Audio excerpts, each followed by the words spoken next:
SM network प्रस्तुत Ichalkaranji news time एक शोध 67।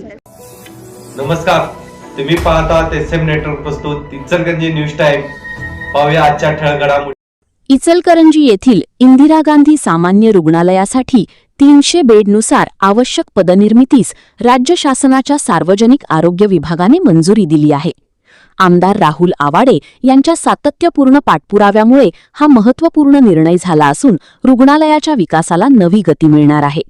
इचलकरंजी शहरासह हातकणंगले, शिरोळ तालुका आणि सीमावर्ती भागातील रुग्णांसाठी इंदिरा गांधी सामान्य रुग्णालय हे महत्त्वाचे आरोग्य केंद्र आहे।